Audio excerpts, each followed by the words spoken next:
Hello students, good morning to all of you. I am Karamir Yadav sir, physics faculty. Dear student, in our previous lecture we discussed about nuclear binding energy curve or we can say that binding energy graph. तो बेटे binding energy graph अपना यहाँ तक complete हो चुका था, इसके बारे में हमने स्टडी की। तो आपने देखा यहाँ से ऑब्जर्वेशन में आपने पाया जो न्यूक्लियर बाइंडिंग एनर्जी है वो लाइटर न्यूक्लियाई का क्या है, लेस है। जिनके एटॉमिक मास नंबर कम है उनका एवरेज न्यूक्लियर बाइंडिंग एनर्जी भी लेस है। ठीक है, जैसे जैसे आपने एटॉमिक मास नंबर को इंक्रीज किया एवरेज न्यूक्लियर बाइंडिंग एनर्जी आपका क्या हो रहा था, इंक्रीज, और मैक्सिमम बन गया आयरन के लिए। ठीक है, और फिर जैसे जैसे आयरन के बाद आपने जैसे ही एटॉमिक मास नंबर को इंक्रीज किया average nuclear binding energy gradually decrease हुआ और 7.9 मेगा इलेक्ट्रॉन वोल्ट बन गया यूरेनियम 238 के लिए। ठीक है, अब बेटे देखो हमने ये जो बाइंडिंग एनर्जी ग्राफ है क्यों बनाया हमने, उसकी हम बात करते हैं। ठीक है, तो आपने देखा ये जो 56 है वो इन दोनों के बीच में है। ठीक है, तो 56 को हमने नाम दिया इंटरमीडिएट न्यूक्लियर। बात समझ आ रही है? 56 जिसका एटॉमिक मास है उसको हमने नाम दे दिया इंटरमीडिएट न्यूक्लियर, जो कि आपका आयरन है, जिसके लिए एवरेज न्यूक्लियर बाइंडिंग एनर्जी आपका मैक्सिमम है। ठीक बात है। अब देखो बेटे, तो जिनके एटॉमिक मास नंबर 56 से लेस है उसको हमने नाम दिया लाइटर न्यूक्लियाई। जिनके एटॉमिक मास नंबर 56 से ग्रेटर है हमने उसको नाम दिया हैवी न्यूक्लियाई। अब बेटे देखो ये लाइटर भी अपने एटॉमिक मास को 56 करना चाहेंगे और ये हैवियर भी अपने एटॉमिक मास को 56 करना चाहेंगे। अगर भाई हम पूछे क्यों करना चाहेंगे तो अपना सिंपल आंसर होगा in order to get stability. ये भी अपने आप को स्टेबल बनाना चाहेंगे और ये भी बनाना चाहेंगे। और बेटे स्टेबल कब होगा, जब उसके पास एवरेज न्यूक्लियर बाइंडिंग एनर्जी क्या होगा, मैक्सिमम। ठीक बात है। अब देखो तो बेटे इन लाइटर न्यूक्लियाई को अपना एटॉमिक मास नंबर जो कि 56 से लेस है 56 करने के लिए इनको आपस में जुड़ना होगा और जुड़ने के प्रोसेस को फिजिक्स में बोलते हैं फ्यूजन। मीनिंग आ रहा है समझ में बेटे? उसी तरीके से जिनके एटॉमिक मास नंबर 56 से ग्रेटर है उनको ब्रेक होना पड़ेगा, टूटना पड़ेगा, और ब्रेक होने के प्रोसेस को फिजिक्स में क्या बोलते हैं बेटे, फ्यूजन। यानी कि लाइटर न्यूक्लियाई को फ्यूज होना पड़ेगा, जुड़ना पड़ेगा, हैवियर न्यूक्लियाई को फिजन होना पड़ेगा, टूटना पड़ेगा। ठीक है बेटे, अब देखो इसी के बेस पे एक क्वेश्चन आपसे पूछा जा सकता है कि भाई आपने फ्यूजन और फिजन क्यों किया, तो आपका सिंपल आंसर होगा in order to get stability. भाई ये भी स्टेबल होना चाहते हैं और ये भी स्टेबल होना चाहते हैं। ये स्टेबल कब होंगे, जब ये आपस में फ्यूज होंगे, जुड़ेंगे। ये स्टेबल कब होंगे, जब इनका क्या होगा, फिजन होगा। बेटे ठीक है, तो अब हम इस इंपोर्टेंस को राइट करते हैं। ध्यान से ऑब्जर्व करना केयरफुली। हेडिंग बना लीजिए importance of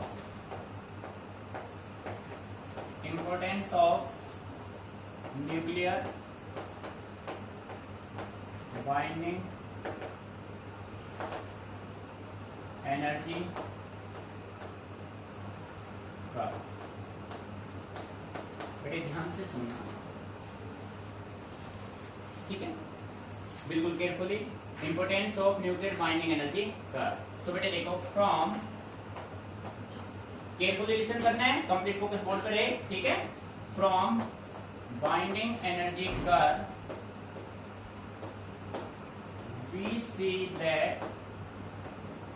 we see that the average nuclear binding energy, बेटे किसका सिंबल है, this is the symbol of average nuclear binding energy. The average nuclear binding energy is larger for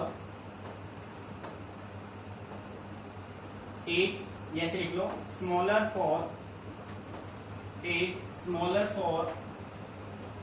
lighter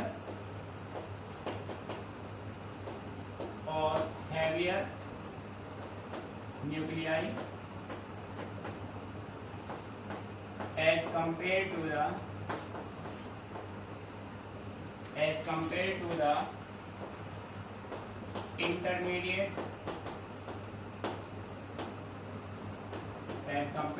intermediate nuclei। बेटे ध्यान दीजिए, ये आपके lighter nuclei है, ये आपके हैवियर न्यूक्लियाई है, ये आपका इंटरमीडिएट है। इन सभी का एनर्जी इसके कंपैरिजन में क्या है, लेस है। मीनिंग समझ में आ रहा है?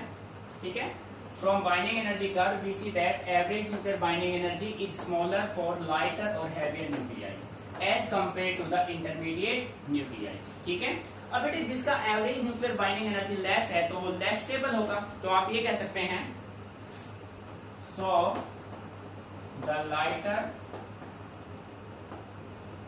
and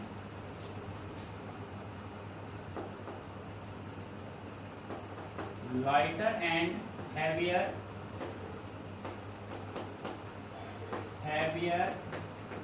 nuclei are less stable than intermediate nuclear. बेटे जिसका average nuclear binding energy less होगा तो उसका स्टेबिलिटी भी क्या होगा, लेस होगा। ठीक है, अब देखो भाई, ये भी अपने आप को स्टेबल बनाना चाहेंगे, ये भी स्टेबल बनाना चाहेंगे, तो ये फ्यूज होंगे, इनका क्या होगा, फिजन होगा। सो हम कह सकते हैं so lighter nuclei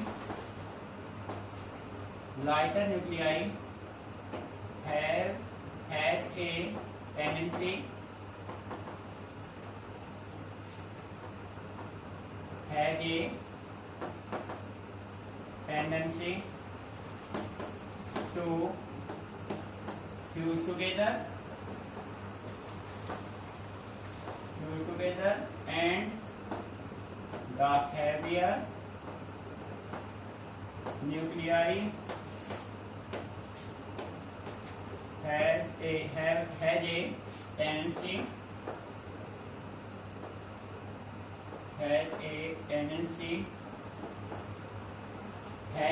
tendency to fission in order to get stability.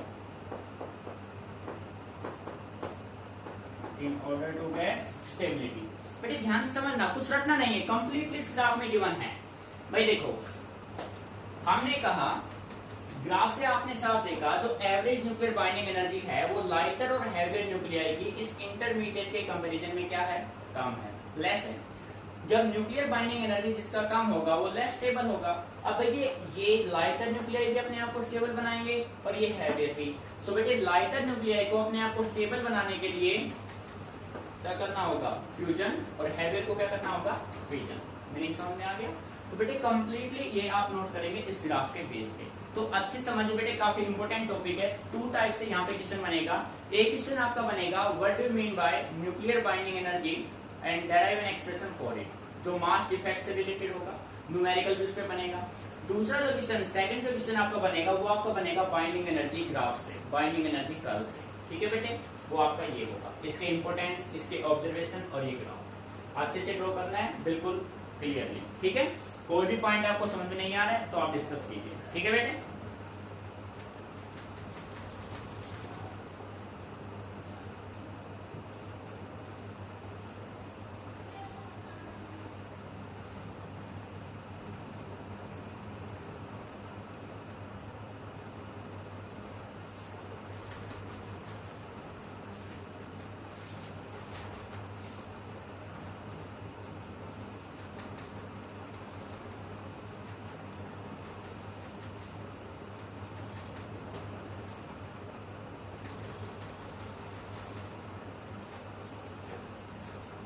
So dear student, मैं अब इसको रफ कर रहा हूं। अब इसके बेस पे हम सोल्व करेंगे nuclear fission and nuclear fusion. ठीक है, सो बेटे हेडिंग बना लो, नेक्स्ट टॉपिक आपका nuclear fission.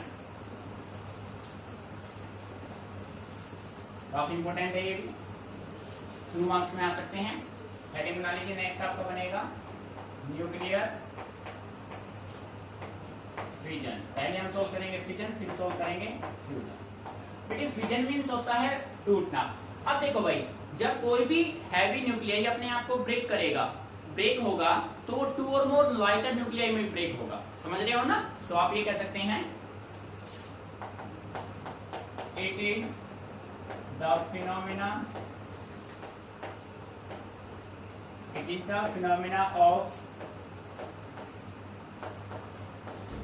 Breaking A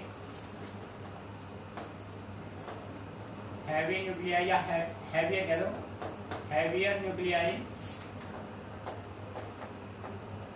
it is the phenomena of breaking a heavier nuclei into 2 or more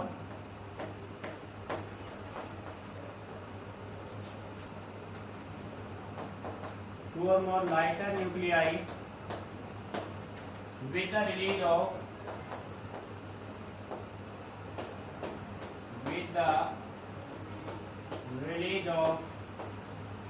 huge energy. ठीक है बेटे, into 2 or more lighter nuclei with the release of huge energy. बेटे जब कोई भी heavier nuclei 2 और मोर lighter nuclei में break होगा तो वहां से लार्ज अमाउंट में एनर्जी रिलीज होता है। ठीक है, तो इसके लिए बेसिकली हम एक एग्जांपल लेते हैं। एग्जांपल आपने लिया व्हेन, या आप ये कह सकते हो यूरेनियम 235। बेटे यूरेनियम के 2 isotopes, uranium 235 and uranium 238। Uranium 235 undergoes example हम दे रहे हैं यहाँ पे, ध्यान देना, undergoes nuclear fission when bombarded with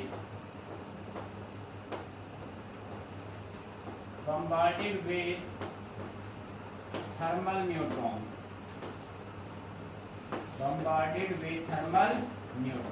ठीक है बेटे। जब तक आप किसी भी रेडियो एक्टिव सब्सटेंस को न्यूट्रॉन नहीं दोगे वो अपने आप को एक्सप्लोड नहीं करेगा, ये ध्यान रखना।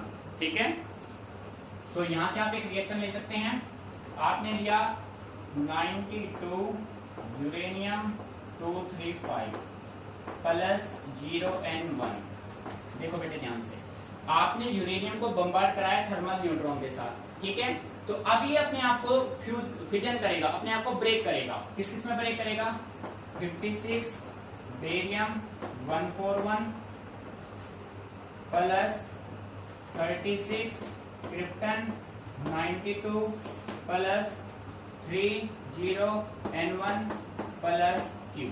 बेटे ध्यान सुना, जब आप 92 यूरेनियम 235 को थर्मल न्यूट्रॉन के साथ बम्बार्ड करेंगे तो ये अपने आप को ब्रेक करेगा 56 बेरियम 141 में प्लस 36 क्रिप्टन 92 में प्लस 30N1। तो रिएक्शन आपका बैलेंस है। देखो भाई, लेफ्ट साइड में एटॉमिक नंबर 92 बैलेंस हो गया।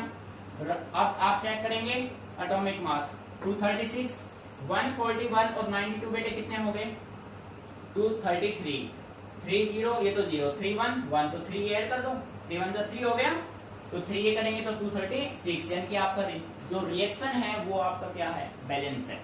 हमेशा चेक करिए रिएक्शन आपका बैलेंस होना चाहिए भाई। ठीक है बेटे, ये जो Q है ना, ये आपका क्या है? एनर्जी। तो आप ये कह सकते हैं एयर एनर्जी रिलीज, एनर्जी आपका क्या है? Q is due to mass defect. बेटे ध्यान रखना है, इंपोर्टेंट कंसेप्ट है। और जो एनर्जी रिलीज होता है ना न्यूक्लियर फ्यूजन में बेटे वो आपका होता है 200 मेगा इलेक्ट्रॉन वोल्ट। ये ध्यान देना, जब आप किसी भी रेडियो एक्टिव एलिमेंट का न्यूक्लियर फ्यूजन करेंगे तो वहां से कितना एनर्जी रिलीज होगा? 200 मेगा इलेक्ट्रॉन वोल्ट एनर्जी आपका रिलीज होगा। माइंड में रखना परमानेंटली। ठीक है, किसी भी रेडियो एक्टिव एलिमेंट का जब न्यूक्लियर फिजन होगा तो वहां से एनर्जी किसकी वजह से निकलेगा? Mass defect. और कितना निकलेगा? 200 mega electron volt in case of uranium. ठीक है, नोट इट डाउन केयरफुली।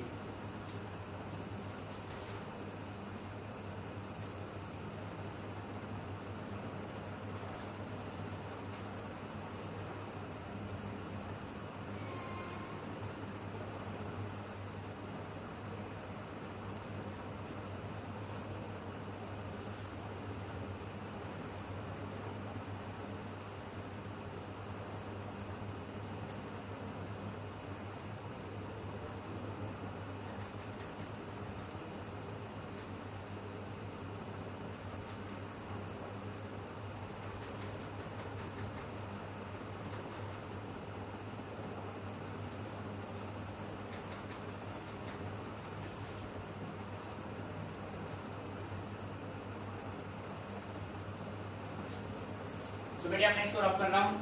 ठीक है, तो कहते हैं क्लियर, कोई भी प्रॉब्लम इसमें? हाँ बेटे, सेकंड में आपको बता देता हूँ, एनसीईआरटी में किसी एग्जांपल को आप सेकंड में यूज कर सकते हैं। वहां पे इन्होंने दे रखा है 56 बेरियम 144, ठीक है, प्लस में 36 क्रिप्टन 89। ये ध्यान रखना, ये वेरिएशन यहाँ पे दे रखा है।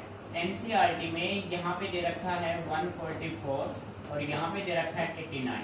अगर आप इस रिएक्शन को भी यूज करते हैं तो भी आपका सही होगा, इसको यूज करेंगे तो भी आपका सही होगा, ध्यान रखना। ठीक, कोई बच्चा कहे सर आपने तो गलत करा दिया, एनसीईआरटी में है। बेटे देखो हमारे अकॉर्डिंग जो कंडीशन है वो ये आना चाहिए, ठीक है। एनसीईआरटी में दे रखा है वो भी सही, क्योंकि आइसोटोप्स भी तो होते हैं भाई, कुछ समझ रहे हैं ना, आइसोटोप्स होते हैं, तो आइसोटोप्स में एटॉमिक नंबर तो सेम होगा बट मास नंबर क्या होंगे, डिफरेंट होंगे। तो यहाँ पे आप 144 भी यूज कर सकते हैं, यहाँ पे आप 89 भी यूज कर सकते हैं, ठीक है। इसमें कंफ्यूज मत होना बिल्कुल। तो बेटे नेक्स्ट हम सोल्व करेंगे न्यूक्लियर फ्यूजन।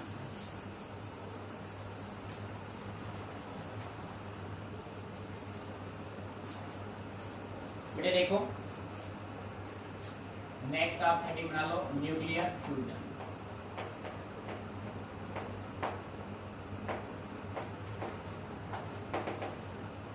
भाई फ्यूजन में भाई ये जिनका एटॉमिक मास नंबर 56 से लेस देन है वो अपना एटॉमिक नंबर एटॉमिक मास 56 करना चाहेंगे तो उनको आपस में क्या होना होगा, जुड़ना होगा। जुड़ने के प्रोसेस को बोलेंगे फ्यूजन, ठीक है। तो बेटे आप कह सकते हैं it is the phenomena of combination of two or more lighter nuclei to form a heavier nuclei, to form a heavier nuclei with the release of fluid energy। देखो बेटे फ्यूजन का मतलब होता है जब आप 2 और मोर लाइटर न्यूक्लियर को आपस में फ्यूज करेंगे तो वो क्या बनाएगा, एक हैवी न्यूक्लियर बनाएगा। बात समझ में आ रही है, ठीक है। एक हैवी न्यूक्लियर बनेगा with the release of fuse energy. Example समझ जाते हैं। आपने लिया एग्जांपल लिया आपने 4 1H1, ठीक है। यानी कि आपने 1H1 1H1 1H1 1H1 hydrogen के 4 आपस में मिला दिए, ठीक है। ये अपने पास क्या देगा 2He4। हाइड्रोजन से क्या बन गया, हीलियम। हाइड्रोजन सन के सरफेस में बेटे, सन के सरफेस पे न्यूक्लियर फ्यूजन होता है, हाइड्रोजन किसमें जुड़ जाता है, हाइड्रोजन क्या बनाता है, हीलियम, ठीक है। 4 1H1 2He4 में अब रिएक्शन अभी तो बैलेंस नहीं है, तो बेटे आप क्या करेंगे 2 एक बीटा। हम नेक्स्ट टॉपिक रेडियो एक्टिविटी में स्टडी करेंगे alpha decay beta decay gamma decay. तो बीटा डीके में अपने पास होगा 2 बीटा पॉजिटिव 1 0 प्लस में क्या रिलीज होगा, एनर्जी। अब देखते हैं रिएक्शन बैलेंस है या नहीं है। एटॉमिक नंबर 4, एटॉमिक नंबर 2 और 2 4 बैलेंस है, एटॉमिक मास 4 और 4 बैलेंस है। बेटे इवनिंग समझ में आ रहा है, क्यों यहाँ पे है एनर्जी रिलीज, ठीक है। सेकेंड आप एग्जाम्पल ये ले लीजिए 2 1H2। इसको आप सिंपली क्या राइट कर सकते हैं 2He4 प्लस में क्या रिलीज होगा, एनर्जी। बेटे आ रहा है मेरी समझ में। आप इनमें से कोई भी एग्जांपल यूज कर सकते हैं जो आपको सुटेबल हो, ठीक है। अब सेकंड क्वेश्चन फिर आपके माइंड में आएगा कि यहाँ पे जो एनर्जी रिलीज हुआ वो किसकी वजह से हुआ, ठीक है। तो बेटे ध्यान रखिए एनर्जी के पीछे एक रीजन है, the energy release is due to mass defect. बस जो भी न्यूक्लियर एनर्जी बनेगा ना उसके पीछे रीजन क्या होगा, मास डिफेक्ट। और डियर स्टूडेंट जो एनर्जी रिलीज होगा ना वो आपके पास Q अपना किसके बराबर होगा 17.6 मेगा इलेक्ट्रॉन वोल्ट। बेटे ध्यान दीजिए न्यूक्लियर फिजन में एनर्जी रिलीज हुआ था 200 मेगा इलेक्ट्रॉन वोल्ट और न्यूक्लियर फ्यूजन में एनर्जी रिलीज होगा 17.6 मेगा इलेक्ट्रॉन। ठीक है, अच्छे से इनको ध्यान रखना है, केयरफुली काम आएंगे। क्लियर।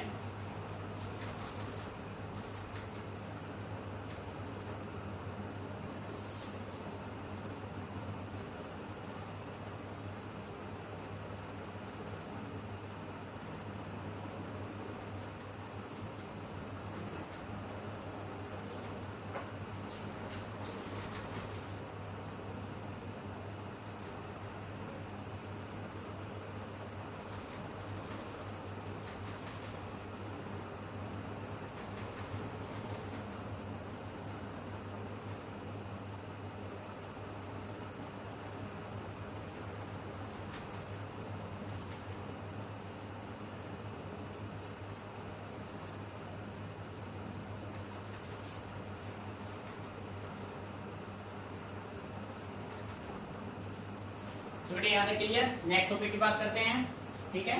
सो बेटे हेडिंग बना लो, नेक्स्ट टॉपिक आपका होगा packing fraction.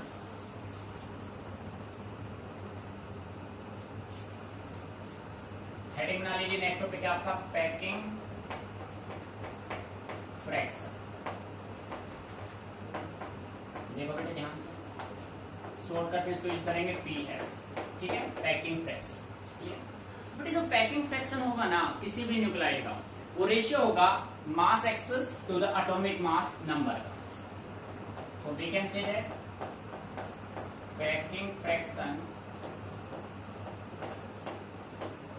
Of a nucleotide is the ratio of mass access to the atomic mass, ठीक है।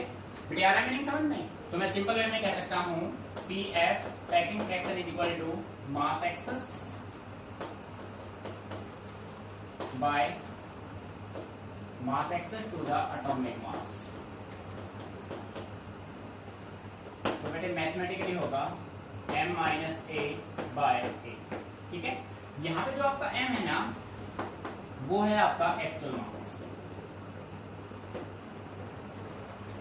और a है बेटे एटॉमिक मास, ठीक है। मीनिंग आ रहा है समझ में। अब बेटे यहाँ से जो क्वेश्चन आएगा, आपसे पैकिंग फ्रैक्शन की डेफिनेशन पूछे, इसके चांस है बहुत कम, पूछ भी सकता है भाई, ना के बराबर तो नहीं है, पर यहाँ से जो पूछेगा ना, वो आपसे पूछेगा कि पैकिंग फ्रैक्शन की वैल्यू किसके लिए पॉजिटिव होगा, किसके लिए नेगेटिव होगा, किसके लिए जीरो होगा। मेन कंडीशन ये है, इसके बेस पे आपके एमसीक्यू बन सकते हैं, वो यहाँ पे आप ध्यान दीजिए। फर्स्ट पॉइंट इंपोर्टेंट कंसेप्ट यही आपका, इंपोर्टेंट आपका यही है जो हम लिख रहे हैं, ठीक है। तो आप कह सकते हैं packing fraction is zero only for 8 oxygen 16।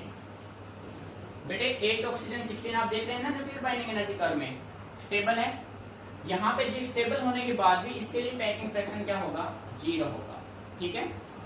Second point, packing fraction is positive for exceptionally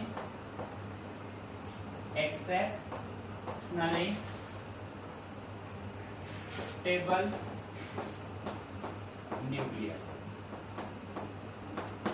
बेटे कुछ एक्सेप्शनल स्टेबल न्यूक्लियर होंगे जिनके लिए पैकिंग फ्रैक्शन क्या होगा, आपका पॉजिटिव होगा, ये ध्यान रखना है, ठीक है। Third point, packing fraction is negative for somewhat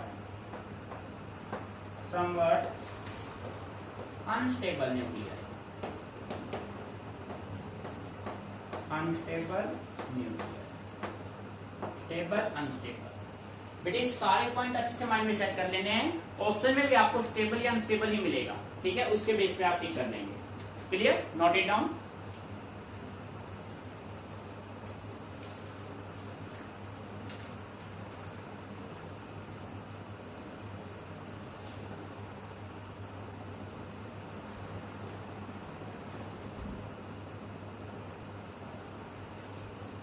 topic हो गया होगा। नेक्स्ट टॉपिक हम सोल्व करते हैं, ध्यान दीजिए, न्यूक्लियर चेन रिएक्शन। अच्छा टॉपिक है, अच्छे समझना है केयरफुली, ठीक है भाई।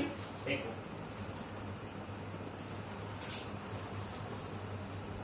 ध्यान दीजिए, कंप्लीट फोकस बोर्ड पे, अच्छा टॉपिक है, हेडिंग बना लो, nuclear chain reaction. Nuclear chain reaction, nuclear chain, ठीक है बेटे, ध्यान से समझो आप केयरफुली, ताकि हम इसको ऑब्जर्व करते हैं। आप ये मान लो कि आपने यूरेनियम 235 को बम्बार्ड कराया थर्मल न्यूट्रॉन के साथ, तो आपने देखा उसका न्यूक्लियर फिजन होगा। जब उसका न्यूक्लियर फिजन होगा तो वहां से 3 न्यूट्रॉन रिलीज होंगे। अब हम सिस्टम को इस तरीके से बना लेते हैं कि ये जो 3 न्यूट्रॉन बन गए ना, ये 3 न्यूट्रॉन फर्दर 3 यूरेनियम 235 को फिजन कराएंगे। फिर 3 से बेटे कितने निकलेंगे, एक 3 बना रहा है तो 3 से कितने निकलेंगे 9, फिर ये 9 कितने बनाएंगे 27, 27 कितने बनाएंगे 81। तो बेटे आप सिंपल वे में कह सकते हैं, आपने एक मूवी देखी होगी जय हो, ठीक है, तो बेटे जय हो में न्यूक्लियर चेन रिएक्शन नहीं होता है। अगर आप इस कंसेप्ट को भूल जाओ ना न्यूक्लियर चेन रिएक्शन को, तो जय हो मूवी को माइंड में रख लेना। भाई वो कहते हैं कि आपको जब भी कोई मिले आप इन लोगों की मदद कर देना, तो यानी इसका मतलब एक सेल्फ मल्टीप्लाइंग रिएक्शन स्टार्ट हो जाएगी। 1 से 3, 3 से 9, 9 से 27, 20, 7 से 81, 2, 4, 3, ठीक है। तो यानी कि ये प्रोसेस कंटिन्यूअस चलता रहेगा। तो यानी कि न्यूक्लियर चेन रिएक्शन का दूसरा नाम हो सकता है जय हो मूवी, ठीक है, माइंड में रख लेना, फ्रेम बाय ढंग से याद रह जाएगा कि प्रोसेस क्या था उस मूवी में। क्लियर। तो बेटे आप ये कह सकते हैं when nuclear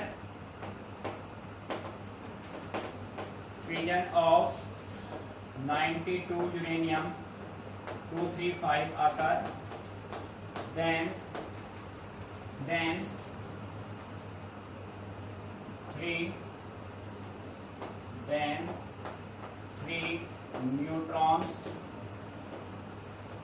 are released along with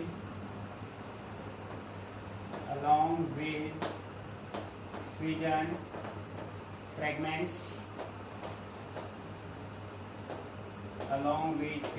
fragments, ठीक है। did, या आप ये कह दो if the system is made such that the neutron can cause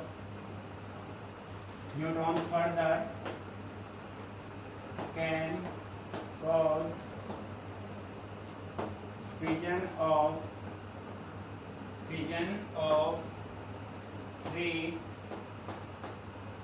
92 uranium 235 nuclei,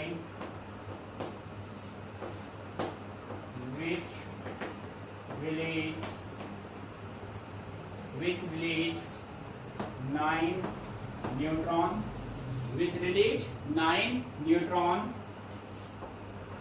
and can cause fission of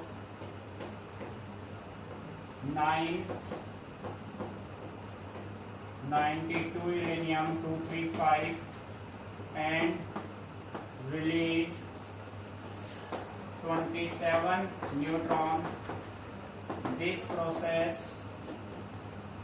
goes on and a self-multiplying chain reaction start and is called nuclear chain reaction। मेरे ध्यान से समझना बिल्कुल carefully. Concept बिल्कुल simple है। देखो हम इसको डायग्रामेटिकली समझते हैं, डायग्राम से आप अच्छी चीजों को समझ पाएंगे। आप ये मान लो कि आपके पास ये है यूरेनियम 235, मान लिया। बेटे ध्यान समझना, बिल्कुल सिंपल वे में समझ जाओगे। आपने इसको बम्बार्ड किया एक थर्मल न्यूट्रॉन के साथ, 0 and 1 के साथ। जैसे ही यूरेनियम को न्यूट्रॉन मिलेगा उसका फिजन हो जाएगा। उसका क्या हो जाएगा, ये आपके पास है 92 यूरेनियम 235, ठीक है बेटे। ये 3 पार्ट में डिवाइड हो जाएगा, 3 न्यूट्रॉन रिलीज होंगे यहाँ से। ये देखो 1, 2 और 3, ठीक है। बात समझ आ रही है? अरे हाँ या ना। अब बेटे इन तीन से एक से कितने निकले 3। अब हमने सिस्टम को इस तरीके से मेंटेन किया कि इनका फिर फ्यूजन हो जाए। इनका फिर फ्यूजन होगा तो इस 3 से कितने निकलेंगे 1, 2 और भाई 3। 1 से 3 निकले। सो डियर स्टूडेंट 3 से कितने निकलेंगे 9। अरे हाँ या ना बेटे हाँ या ना, मीनिंग आ रहा है समझ में? यानी कि 1 से आपने कितने निकाले 3, और 3 से कितने निकल गए 9, और बेटे 9 से कितने निकलेंगे 27, 81, और ये प्रोसेस कंटिन्यूअस होगा नहीं होगा? अरे हाँ या ना? एक self multiplying chain reaction start हो जाएगी, और उसी चेन रिएक्शन को आप क्या नाम देंगे? Nuclear chain reaction. बेटे डेफिनेशन इसके अकॉर्डिंग सब कुछ देखो। When nuclear fission of 92 uranium-235 occurs, then 3 neutrons are released along with fission fragment. If the system is made such that these 3 neutrons further cause fission of 392 uranium-235 nuclei, which release 9 neutron. देखो भाई, हमने uranium को bombard कराया neutron के साथ, 1 से निकले 3, 1 2 3 निकल गए। अब हमने सिस्टम को इस तरीके से मेंटेन किया कि 3 न्यूट्रॉन 3 92 यूरेनियम 235 को बम्बार्ड कराएंगे। तो 1 से फिर कितने निकलेंगे 3 इससे 3 इससे 3 इससे, तो बेटे 1 से निकले 3 से कितने निकले 9, फिर 9 से कितने निकलेंगे 27 से 81 से 243, और एक self multiplying chain reaction start हो जाएगी जिसको आप नाम दोगे न्यूक्लियर चेन रिएक्शन। बेटे क्लियर? डेफिनेशन में कुछ नहीं रखना है, आप इसके अकॉर्डिंग मेंटेन करेंगे। ठीक है, अच्छे से नोट करो, कोई प्रॉब्लम आती है तो डिस्कस कीजिए।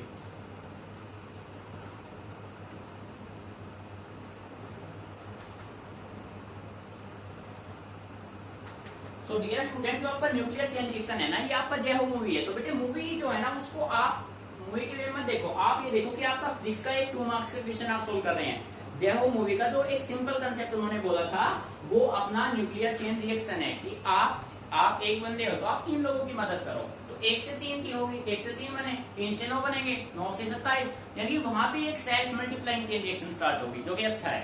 ठीक है, तो ये आपका होता है न्यूक्लियर चेन रिएक्शन। मीनिंग अच्छे से क्लियर? भाई 1 न्यूट्रॉन यूरेनियम के साथ जाएगा तो 3 बनेंगे, फिर 1 के साथ फिर 3 बन रहे हैं, तो यहां से सेल्फ मल्टीप्लाइंग चेन रिएक्शन अपने आप। तो बेटे ध्यान रखना, न्यूक्लियर चेन रिएक्शन को स्टॉप नहीं किया जा सकता। उसको स्टॉप करने के लिए हम बेसिकली यूज करते हैं कुछ कंट्रोल रोड, जिसको नाम देते हैं कैडमियम और बोरॉन। तो बेटे इनको अच्छे स्टडी कर लेना। ठीक है।